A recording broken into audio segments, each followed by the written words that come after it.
साथीहरू यो पर्वत र बागलुङको जुन वारिपारी अहिले म बागलुङ साइडबाट चाहिँ पारिपट्टि जाँदैछु। खासै यो बागलुङ साइडमा चाहिँ होटल छ भनेर चाहिँ पारिपट्टिबाट इन्ट्री हैन, त्यहाँनिर टिकट सिस्टमहरू पारी छ। अहिले यहाँनिर हेर्नुभयो भने यो पारिपट्टि त्यहाँसम्म त डरै हुँदैन नि।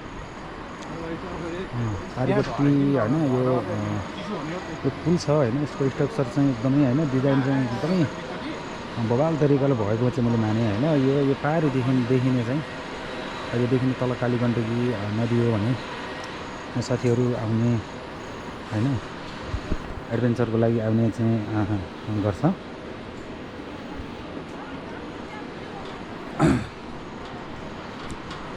साथीहरू एकदम यो हैन हल्लिँदो रहेछ हैन, मेरो अनुभवमा चाहिँ यो हल्लिँदो रहेछ। मलाई चाहिँ यो यसरी म हिँडिरहेको छु हैन, यो हल्लिन चाहिँ हल्लिन्छ कि हैन, मलाई चाहिँ अलिअलि जस्ट डर पनि लागिरहेछ है, एकदम हल्लिरहेछ कि हैन। एकदमै यो बवाल डिजाइन तरिकाले चाहिँ यो स्ट्रक्चर यो बनाइरहेछ हैन। यो अगाडि हेर्नुहोस् है, यहाँ जस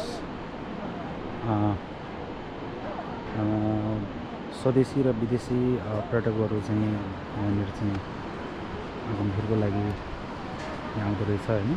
मेरो देखाइ अनुभव जस साथीहरू कोही पनि यो ठाउँमा आउनु भएको छैन भने आउनुहोस् हैन।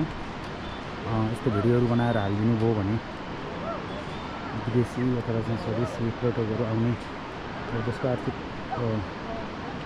विकासलाई चाहिँ टेवा पुग्छ जस्तो मलाई लाग्छ हैन।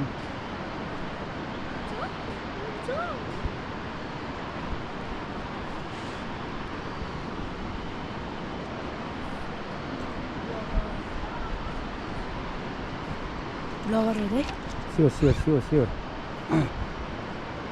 गाइस है, ल म जति सक्दो यो भिडियो चाहिँ देखाउने म प्रयासमा छु हैन। सबैजना साथीहरूले, जतिजना साथीहरूले यो भिडियोहरू हेर्नुहुन्छ सेयर गरिदिनु होला हैन। तपाईँले देखिरहनु भएको छ यहाँनिर सबैजना साथीहरूले सेयर गरिदिनु भयो भने यो भिडियो चाहिँ देश विदेशमा पुग्यो भने पक्कै पनि हैन पर्यटन विकासलाई चाहिँ केही कुराहरू हेल्प गर्छ जस्तो लाग्छ मलाई हैन। यहाँनिर जो बन्जीको कुराहरू पनि हैन, जस्तो यहाँ हेर्न सक्नुहुन्छ म बन्जी यहाँ यसरी हेर्ने हैन, बन्जी चाहिँ हानिरहेछ हैन। बन्जी यहाँ साहसिक खेल पनि भन्ने गरिन्छ हैन। सक्नेले जस बन्जी हान्नलाई फेरि एक्स्ट्रा रकम तिर्नुपर्छ जस्तो लाग्छ मलाई है। साथीहरू हेर्नुहोस् ल, यहाँको पारिपट्टि देख्ने यो पारिपट्टि पर्वत, यो अहिले म साइड यसरी उता आएको यो बागलुङ हो।